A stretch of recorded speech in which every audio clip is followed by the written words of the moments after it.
তোমার জন্য কেউ থামবে না, সূর্যও না, চন্দ্রও না, আলো বাতাস রোদ বৃষ্টি কেউ না, একটা মানুষও না, একটা মানুষও না। এ দুনিয়া বড় স্বার্থপর, বড় স্বার্থপর। এজন্য বাপ আপনাদেরকেও বলি, যুবক তোমাদেরকেও বলি, তুমি নষ্ট হয়ে গেলে শেষ পর্যন্ত মনে রেখো তোমার জন্য কেউ থামবে না। আপনাদেরকে বলি বাবা, স্ত্রী সন্তানের জন্য যদি আপনি হারাম উপার্জন করে জীবনটা শেষ করছেন, কোনোদিন পাবেনও নাই। সুদের টাকা, কিস্তির টাকা, হারামের টাকা, ওজনে কম দেওয়া, ধোকাবাজি, প্রতারণা করা উপার্জন করা দরকার ছিল না। আমনের কলজার মধ্যে শয়তানে বসায় দিছে যে বউ বাচ্চার লাগে এগুলা করতেছ, করো না রে বাপ, খোদার কসম এরা মনে রাখবে না, এরা মনে রাখবে না, এরা কোনোদিন বলবে না, এরা মনে রাখবে। দুপুর বেলা জানাজা হইছে, আসরের পরে জানাজা হইছে, কানছে 2 ঘন্টা 4 ঘন্টা জি পুত, নাতি নাতনি, স্ত্রী সন্তান। ওই দিনকেই এশার নামাজের পরে দেখা যাবে এরা সবাই পাশের বাড়ির থেকে ভাত তরকারি রান্ধে আনছে, এরা খানা খাইতেছে, এরা গোশত খায়, মাছ খায়, ডাল খায়, সবই খাইতেছে। এরা না কাঁদছে অনেক, ওই কাঁদছে আর কি। এজন্য আমি নিজেকে বরবাদ করে, আমার কবর, আমার আখিরাতকে নষ্ট করে আমি আমার স্ত্রী সন্তানকে হারাম খাওয়াইতে হবে, খোদার কসম এটা কোনো মুমিন করতে পারে, কোনো মুমিন করতে পারে। আমার ছেলে কোনোদিন 1 ওয়াক্ত ফজরের নামাজ পড়বে না, আর এমন জানোয়ারের জন্য আমি কামাই করুম, কমপক্ষে আমি আনিস এমন বেকুব না। তার লগে আমার আগে বুঝাপড়া করা দরকার। তুই মুসলমানের বাচ্চা কিনা আগে এটা বল, তুই ইমানদারের সন্তান কিনা বল বেটা। যদি তুই মুসলমানের বাচ্চা হস, আমি তোর জন্য মাথার ঘাম পায়ে ফেলে কামাই করমু, আমার এই কষ্টের উপার্জনের কিনা ফ্যান, খাট, পালং, সোফা, ফার্নিচার, বাজার সদাই, আর তুই বেঈমান সারা রাত মোবাইলে নারী দেখবি, ছবি দেখবি, কোনোদিন ফজরের নামাজ পড়বি না, এমন জানোয়ারের জন্যই আমি কামাই করলাম। এমন হাইওয়ানের জন্য কামাই করতে বলছে কে? যার কপালে সেজদা নাই অত মানুষ না। এখানে আছে, দেখেন আপনি, আল্লাহ তাআলা বলছে সবচেয়ে নিকৃষ্ট মানুষ সে যে নামাজ নষ্ট করে।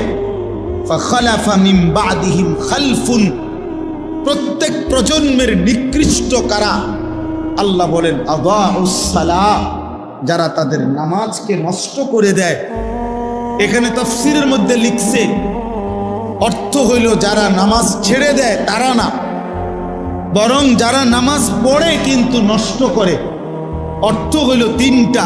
1, যে ব্যক্তি নামাজ পড়ে কিন্তু সবসময় বিলম্ব করে, যথাসময়ে নামাজ পড়ে না। 2, যে নামাজ পড়ে কিন্তু নামাজের ফরজ, ওয়াজিব, রুকু, সেজদা, তাসবিহ এগুলো ঠিক মতো আদায় করে না। 3, যে নামাজ পড়ে কিন্তু নিয়মিত জামাত ত্যাগ করে, মানে নামাজের জামাতে পড়ে না। এই ব্যক্তিকে বলা হয়েছে সে নামাজ নষ্ট করে, সে নিকৃষ্ট মানুষ। তাইলে যে নামাজই পড়ে না সে কি? সে কোনো আইটেমের মধ্যেই নেই। না না, হে কোনো আইটেম নাই, হয় কোনো কি প্রকারের মধ্যেই নাই, ওর আলাদা কোনো প্রকারে নাই। বেনামাজির কোনো পরিচয়ই নাই, বেনামাজি কোনো মানুষের কাতারে না, বেনামাজি কোনো ইনসানে না। বেনামাজি কাল আনআম, চতুষ্প জন্তুর মতো, অথবা তার চাইতে নিকৃষ্ট। উপরে উঠার কোনো সুযোগ নেই। গরুর চাইতে উপরে যাইতে পারবে না সে, ছাগলের চাইতে উপরে কোনো মর্যাদা তার নাই, কুকুর বিড়ালের চাইতে বড় কোনো মর্যাদা তার নাই। আর যদি বেশি নামাইতে হয় তা এর চাইতে নামাইতে হবে, উপরের দিকে যাই। হ্যাঁ হ্যাঁ, এই জন্য বাপ, তোমরা ছেলেরা আলাদাভাবে তোমরাও ভাবা দরকার।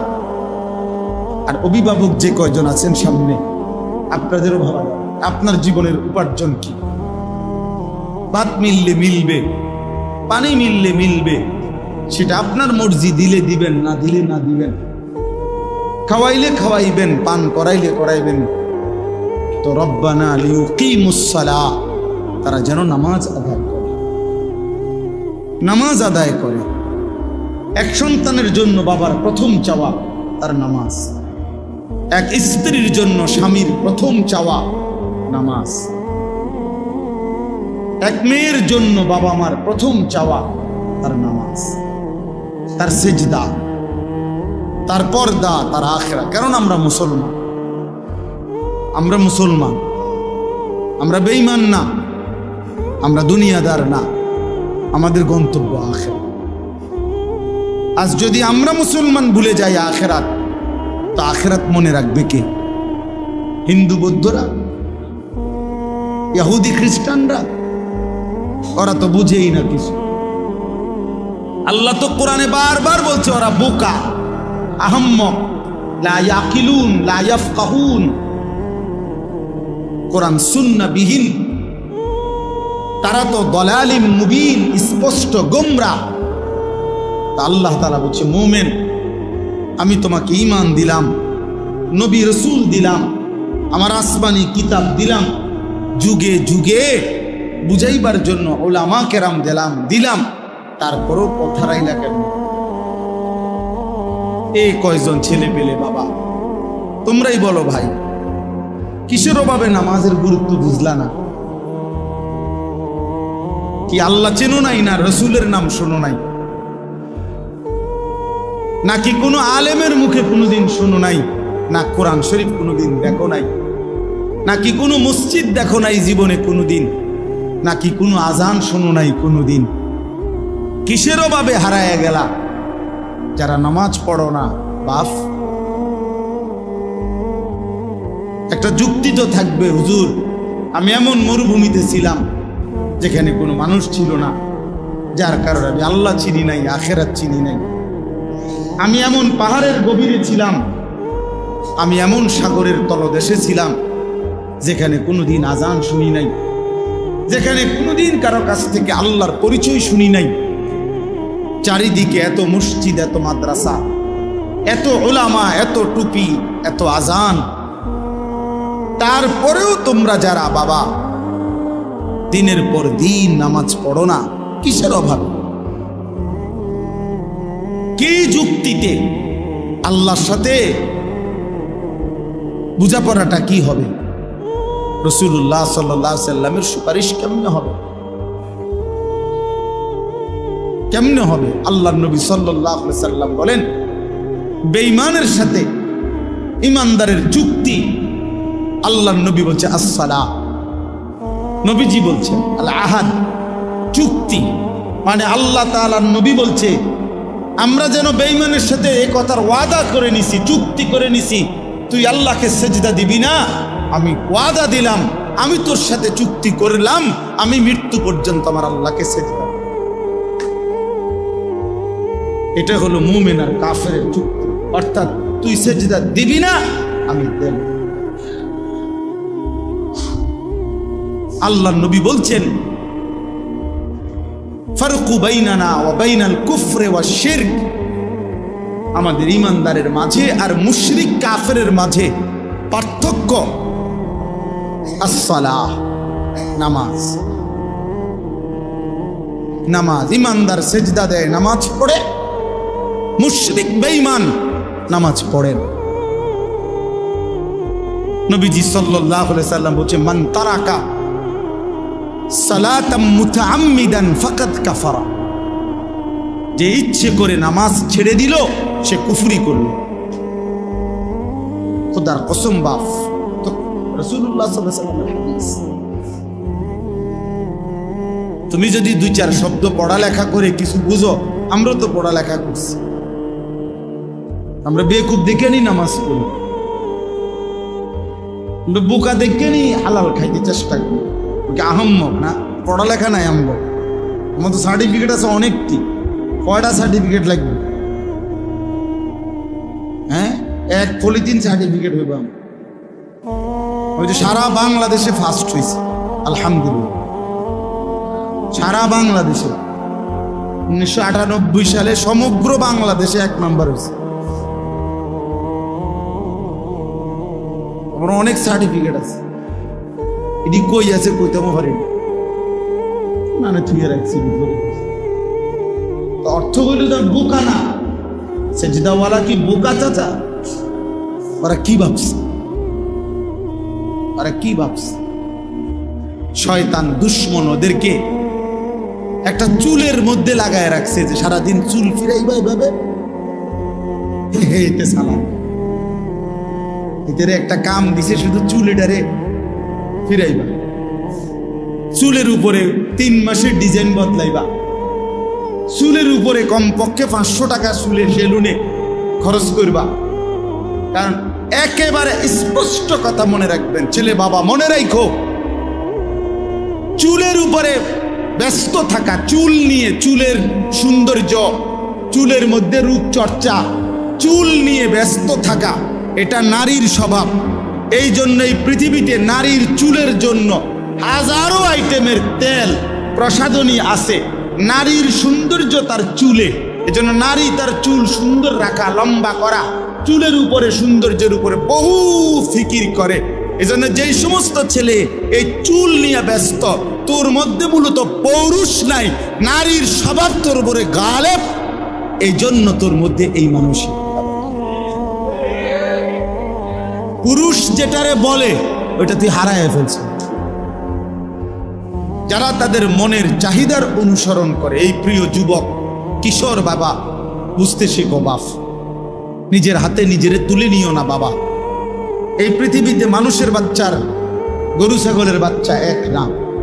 গরু ছাগলের বাচ্চা এটা নিজের মতো চললে কোনো অসুবিধা হয় না, যার কারণে 2 বাজার পরে গাবি বিক্রি করে দেয়, বাচ্চা এমনি বড় হয়ে যায়। বাছুর অসুবিধা হয় না, কারণ দুধ খানার মাসালা, ঘাস খানার মাসালা, আর তেমন কিছু নাই। কিছু দুধ খাবে আর ঘাস টাস খাবে, দৌড়াদৌড়ি করবে। এই গাভীর বাচ্চার এর দূরে মূল বিষয়। কিন্তু মুসলমানের বাচ্চা, মানুষের বাচ্চা এটা না ভাইয়া। মানুষের বাচ্চার ইমান, ইসলাম, আখলাক, লেনদেন, আদব, আচরণ সব কিছু সুন্দর করা, ওই আলোকে জীবন গড়া, কবর ঠিক রাখা, হাসরের ময়দান আখিরাত ঠিক করা, এটা পুরা একটা জিম্মাদারি। এই জন্য আল্লাহ তাআলা একটা বাচ্চাকে লাওয়ারিশ দেয় নাই। মাথার উপরে তার মা, বাবা, দাদা, দাদি, নানা, নানি, বড় ভাই, বড় বোন, চাচা, মামা, ফুফা, খালু, এত অভিভাবক দিয়ে আল্লাহ তাআলা তার মাথার উপরে রাখছেন যেন সে উত্তম আখলাক নিয়ে জিন্দেগি গঠন করতে পারে। এটা লাওয়ারিশ না, লাওয়ারিশ না। এজন্য প্রিয় ভাই আমার, আল্লাহ বলছে ওয়াত্তাবাউশ শাহওয়াত, যে তার মনের চাহিদার অনুসরণ করে, তার মনে যা চায় তা। কিসের আল্লাহ, কিসের রসুল, কিসের কোরআন, কিসের কিতাব? হুজুর আমি কিচ্ছু মানি না, আমি মুক্ত, আমি স্বাধীন, আমার মনে যা চায় তা। আমি 3 মাস আগে চুল রাখছি এভাবে, এখন রাখছি এভাবে। আমি একবার পরছি সিপা ফ্যান্ট, আবার পরি ডোলা ফ্যান্ট। আমার যা মন চায় তাই। আমি মন চাইলে দাঁড়াইয়া পেশাব করি, মন চাইলে বসে পেশাব করি, মন চাইলে হাঁটতে হাঁটতে পেশাব করি। না রে ভাইয়া, এটা মুসলমানের জিন্দেগি, এটা মানুষের জীবন না, এটা মুমিনের জীবন না বন্ধু। নিজের হাতে যে নিজেকে তুলে নেয় সে শয়তান, সে শয়তান, ইবলিস। ইবলিসের অপরাধের নাম কি? আনা আনা আনা আনা শব্দের অর্থ আমি। কোরআন শরীফ আছে, আল্লাহ তাআলা জিজ্ঞেস করছে সেজদা দিলি না কেন ইবলিসকে? বলছে আনা খায়রুম মিনহু, আমি তার চেয়ে উত্তম। আল্লাহ বলছে কি বললি? আমার সামনে বললি আমি আল্লাহর সামনে, যা ফখরুজ, বের হ অহংকারী। আজকের থেকে কিয়ামত পর্যন্ত তোর উপরে আল্লাহর লানত। যা, সেই যে তাড়ায় দিল, আর কোনোদিন ফিরতে পারছে? আমি আমার যা মন চায় তা। আপনি কে? হুজুর আপনার সমস্যা কি? আমি তো অনেক সময় বলি, অনেক ছেলে পেলে আছে না এমন, তারা একটু ভালো কথা বললে, হ্যাঁ আপনার সমস্যা কি? আরে বেটা বেউকুফ, আমার কি সমস্যা? তোরে না সমস্যা বেটা, আমার সমস্যার জন্য তো আমি বলছি না, তোর সমস্যা। তোর এই নারী ছবি, অশ্লীল দৃশ্য, বেনামাজি জিন্দিগি, ফজরের নামাজ না পড়া এই জীবন তোমারে জাহান্নামের আগুনে ফেলে দিবে। আমি তোমারে মায়া কইরা ধাউ ধাউ আগুন থেকে বাঁচাইতে চাই, এই জন্য ডাকছি। তোমার সমস্যা আমার হবে কেন? সমস্যা তোমার। নবীজি সাল্লাল্লাহু আলাইহি সাল্লামের হাদিসে আছে, নবীজি বলছে, আমি চেয়েছি আমার একটা একটা উম্মত কোমরে জড়াইয়া ধরে হলেও জাহান্নামের আগুন থেকে বাঁচাইতে। সর্বশেষ কথা, ফাসাউফা ইয়ালকাউনা গাইয়া, আল্লাহ বলে এই দুইটি মন্দ অভ্যাস যারা তাদের নামাজ নষ্ট করে, মনের ইচ্ছা মতো চলে, তারা নিকৃষ্ট প্রজন্ম, মন্দ উত্তরসূরি। আমি আল্লাহ তাদেরকে জাহান্নামের সবচেয়ে নিকৃষ্ট গর্ত গাই, এই গাই নামক গর্তের মধ্যে ছুঁড়ে মারে। পুরা জাহান্নামের মধ্যে সবচেয়ে নিকৃষ্ট একটি আযাবে, সবচেয়ে ভয়ঙ্কর একটা গর্তের নাম হলো গাই। তাফসীরে আছে। আশ্চর্য কথা হলো, নবীজি বলছে এই জাহান্নামের ওই গুহাটা এতটা ভয়ঙ্কর, জাহান্নামের বাকি অংশ আল্লাহর কাছে পানাহ চায় যে আল্লাহ, আমি জাহান্নামকেও ওই গর্তে ফেলিয়ে দেব।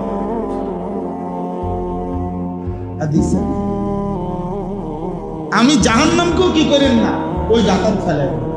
আল্লাহ বলছে ফাসাউফা ইয়ালকাউনা গাইয়া, আমি ওই নাফরমান যে নামাজ নষ্ট করে আর তার মনের মতো চলে, আমি তার সেই গাই নামক জাহান্নামের গর্তে ছুঁড়ে মারি। আল্লাহ বলেন, যে বান্দা তওবা করে গুনাহ ছেড়ে আমি আল্লাহর দিকে ফিরে আসে, ও আমানা, এবং আমি আল্লাহরে মেনে নেয়, ও আমিলা সালিহান, এবং নেক আমল করতে থাকে, ফাউলাইকা ইয়াদখুলুনাল জান্নাহ, আমি আল্লাহ ওয়াদা দিলাম এরা সকলেই জান্নাতেই প্রবেশ করবে। ওয়ালা ইউজলামুনা শাইআ, কোনো জুলুম করা হবে না। অর্থাৎ পিছনের ওই গুনাহগুলোর কারণে লজ্জা দেওয়া হবে না, বরং তওবা করে ফিরে আসলে, নতুন করে বন্দিগি শুরু করলে আমি আল্লাহ এখন থেকেই তারে জান্নাত দিয়ে দেব। এই জন্য প্রিয় ভাই, প্রিয় কিশোর, নওজোয়ান, বয়স্ক বাবা, আমিও, আমরা সবাই মিলে চলেন আল্লাহর দিকে ফিরে আসি। কার দিকে বলেন না? কার দিকে ফিরা দরকার? নবী সাল্লাল্লাহু আলাইহি সাল্লামের সুন্নাতের দিকে। আল্লাহ তাআলা আমাদেরকে তৌফিক দান করেন। আল্লাহ, ছোটবেলায় আমরা যখন মোটামুটি পড়ালেখা করতাম, আমাদের বুঝের বয়সে আমরা ছোটবেলায় দেখছি যে ডাক্তার, একজন ডাক্তারই, এমবিবিএস ডাক্তার সব রোগের চিকিৎসা করত। যে কোনো রোগীকেই ওনারা ওষুধ দিত। কিন্তু আজকে 30 বছরের ব্যবধানে আইসা, 20-25 বছরের ব্যবধানে আইসা, এখন পরিস্থিতি হলো এমন, মানব দেহের প্রত্যেক অঙ্গের আলাদা আলাদা স্পেশালিস্ট থাকে, আলাদা আলাদা ডিপার্টমেন্ট। নাক কান গলা আলাদা, চক্ষু আলাদা, ব্রেনের আলাদা, অনেক ডিপার্টমেন্ট, অভাব নেই। আলাদা আলাদা বিষয় ডাক্তার। আগে এমন ছিল না, আগে একই ডাক্তার সব ওষুধ। কিন্তু পরিবেশ পরিস্থিতি, প্রয়োজনীয়তার বিবেচনায় ভিন্ন ভিন্ন আলাদা আলাদা ডিপার্টমেন্ট করা হয়েছে। তাইলে একটা সময় আমরা মাদ্রাসায় পড়তাম, দেখা গেছে ছোটবেলাতেও দেখছি, নুরানিতে পড়তাম, তো এক ওস্তাদ সকাল থেকে নিয়ে রাত 10টা পর্যন্ত এই 10 জন 20 জন 30 জন বাচ্চাকে সব বিষয় উনি একাই পড়াই। সময়ের প্রয়োজনে এখন বিষয় ভিত্তিক আলাদা আলাদা শিক্ষক ভিন্ন ভিন্ন রাখা আছে। তাইলে পরিবেশ পরিস্থিতি প্রয়োজন বিবেচনায় একই বিষয়কে অনেক সময় ভাগ করা হয়, কাজটা যেন বেশি হয়, প্রয়োজন যেন বেশি পূরণ হয়। আমাদের দেশে আলহামদুলিল্লাহ একটা সময় এলাকা 10 গ্রাম 5 গ্রাম মিলে ওয়াজ মাহফিল একটা বা দুইটাই হইত। 10 গ্রামে দেখা গেছে 5 গ্রাম মিললাম একটা মাহফিল। আমি এমন একটা মাহফিলেও গেছি একবার, 2-3 বারই গেছি ওইখানে, কিশোরগঞ্জের দিকে। ওনারা বলছে যে হুজুর আমরা আশেপাশের মোট 10 উপজেলা মিলে এই একটা মাহফিলের আয়োজন, 10 গ্রাম না, 10টা উপজেলার লোক একসাথে হয়ে বিশাল মাহফিল। তাহলে এক সময় এমনটা ছিল। সময়ের প্রয়োজনে এখন এলাকা ভিত্তিক মহল্লা ভিত্তিক বিভিন্ন প্রয়োজনে আলহামদুলিল্লাহ এখন অনেক মাহফিল আগের চাইতে 10 গুণ বেড়ে গেছে। প্রতিটা মসজিদওয়ালা মনে করে ওনাদের মসজিদের জন্য একটা বাৎসরিক মাহফিল করা দরকার, মাদ্রাসাওয়ালা মনে করে মাদ্রাসার জন্য একটা বাৎসরিক মাহফিল দরকার, কবরস্থানওয়ালারা মনে করে কবরবাসীদের রুহের মাগফিরাতের জন্য একটা মাহফিল করা দরকার। এরকম অনেকভাবে প্রবাসীরা মনে করে যে আমরা প্রবাসীদের উদ্যোগে একটা মাহফিল হওয়া দরকার। এরকম বিভিন্ন ভাবে আলহামদুলিল্লাহ অনেক মাহফিল এখন বেড়ে গেছে।